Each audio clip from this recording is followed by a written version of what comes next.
আসসালামু আলাইকুম। আজ আপনাদের তৈরি করে দেখাবো নকশি পিঠা। এর জন্য একটি প্যানে আমি 2 কাপ পানি ফুটিয়ে নিয়েছি আর স্বাদ মতো লবণ দিয়ে দিলাম। লবণটা একটু ভালো করে মিশিয়ে নিব। তো ভালোভাবে যখন বলক চলে আসবে তখন এখানে আমি 2 কাপ চালের গুঁড়া দিয়ে দিব। তো চালের গুঁড়া দিয়ে দেওয়ার পর এখন ভালো করে নেড়েচেড়ে নিতে হবে।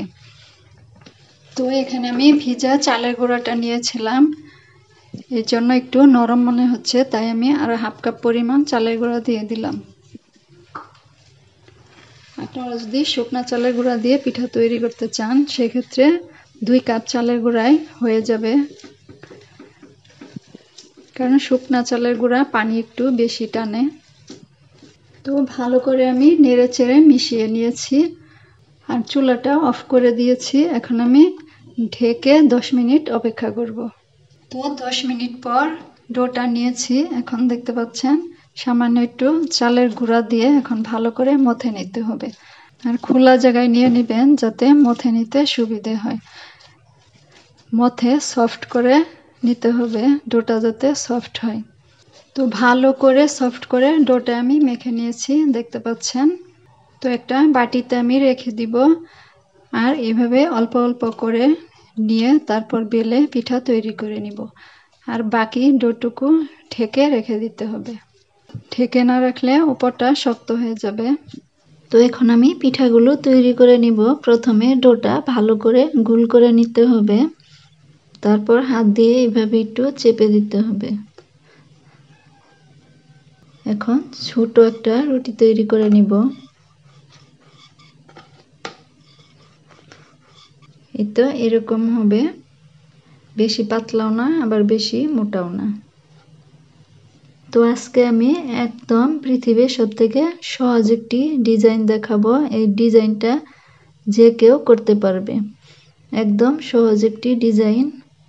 তো প্রথমে কুকি কাটার দিয়ে আমি সাইডটা এভাবে কেটে নিলাম। তো এই তো সাইডের অংশ যদি ফেটেও যায় সমস্যা নেই, এভাবে কেটে বাদ দেওয়া যাবে। তো নিচে একটু পলি দিয়ে দিলাম, এতে করে সুবিধে হবে। এখন প্রথমে উপরে ভালো করে একটু তেল মাখিয়ে নিতে হবে।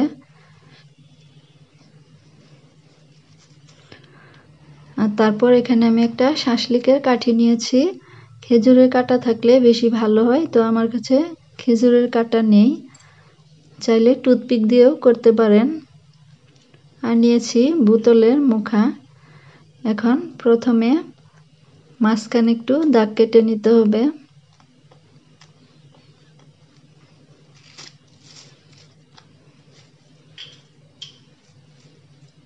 এই তো দেখতে পেলেন দাগ কেটে নিয়েছি। এখন এই শাসলিকের কাঠি দিয়ে আমি ডিজাইনটা করব। এটা বলে বোঝানোর কিছু নেই, দেখেই বুঝে নিতে হবে, একদম সহজ।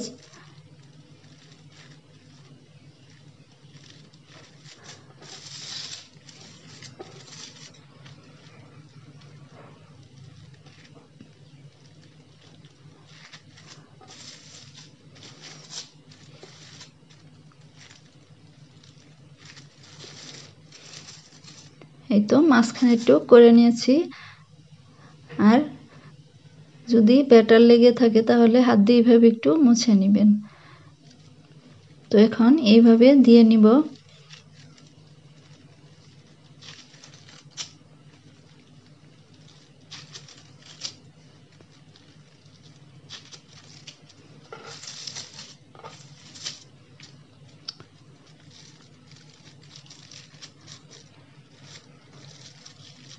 কাঠিতে ব্যাটার লেগে থাকলে মুছে নেবেন। এই তো এইভাবে শুধু দিয়ে নেবেন, তাহলে দেখবেন সুন্দর ডিজাইন হয়ে যাবে, একদম সহজ। এই ডিজাইনটা একদম ছোট বাচ্চারাও করতে পারবে। তো এখন আবারও ভালো করে মুছে নিতে হবে। তো এই সাইডের অংশটুকু এখন আমি এইভাবে একটু চাপ দিয়ে নিব।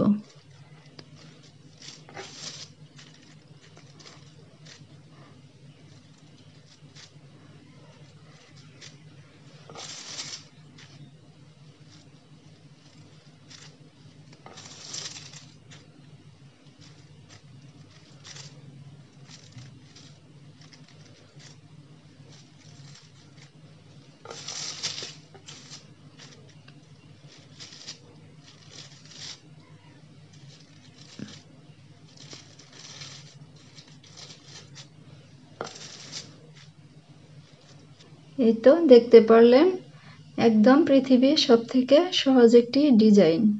যারা পিঠার ডিজাইন করতে পারেন না তারা এই সহজভাবে ডিজাইনটা করে নিতে পারেন। তো আরো একবার ডিজাইনটা দেখিয়ে দিচ্ছি, তাহলে সহজ হবে।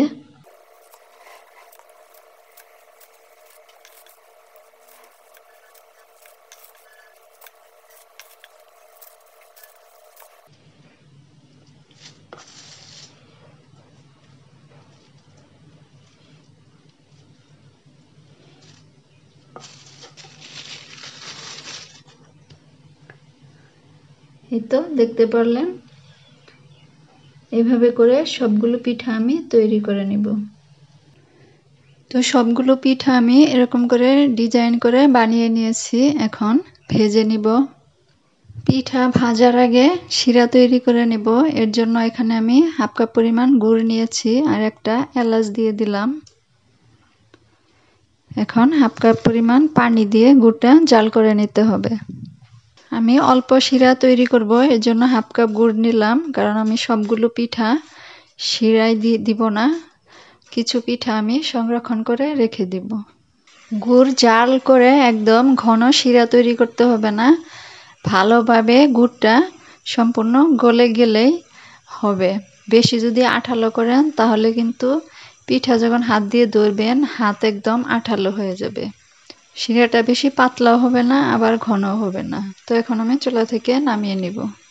তেল যখন মোটামুটি গরম হবে তখন পিঠা দিয়ে দিতে হবে।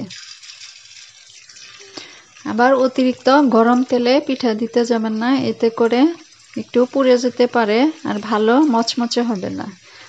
এর জন্য অল্প আঁচে সময় নিয়ে পিঠা ভেজে নিতে হবে। একটা পিঠা যখন ফুলে উঠবে, কিছুটা হয়ে আসবে, তখন আরও একটা পিঠা দিয়ে দিতে পারেন। আর যদি বেশি তেলে পিঠা ভাজেন তাহলে একসাথে 4-5টা করে দিয়েও ভেজে নিতে পারেন। পিঠা যখন এরকম হালকা কালার হবে তখন উঠিয়ে নিতে পারেন সংরক্ষণের জন্য। এই তো এরকম করে উঠিয়ে নিলে রেখে দিবেন, যখন খেতে ইচ্ছা করবে তখন আবারও তেলে ভেজে শিরায় ডুবিয়ে খেতে পারেন। তো আমি উঠিয়ে রাখবো না, সম্পূর্ণ ভালোভাবে ভেজে তারপর উঠিয়ে নিব কালার আসা পর্যন্ত। তো আমার পিঠা ভাজা হয়েছে, দেখতে পাচ্ছেন কালার হয়ে এসেছে আর অনেক মচমচেও হয়েছে। চুলার আঁচটা মিডিয়ামে রেখে ভেজে নেবেন, তাহলে দেখবেন পিঠাটা ফুলবে আর মচমচে হবে, খেতেও ভালো লাগবে। এই তো পিঠা তেল থেকে উঠিয়ে নিয়ে তারপর শিরায় দিয়ে দিবেন। শিরাটা এখনো হালকা গরম আছে, তারপর দিয়ে এভাবে একটু উল্টিয়ে পাল্টিয়ে নেবেন, এতে করে পিঠার ভিতরে ভালোভাবে শিরাটা ঢুকবে। আর চামচ দিয়ে এভাবে একটু দিয়ে নেবেন, তাহলে ভিতর পর্যন্ত শিরাটা ভালো করে স্যুপ করে নেবে।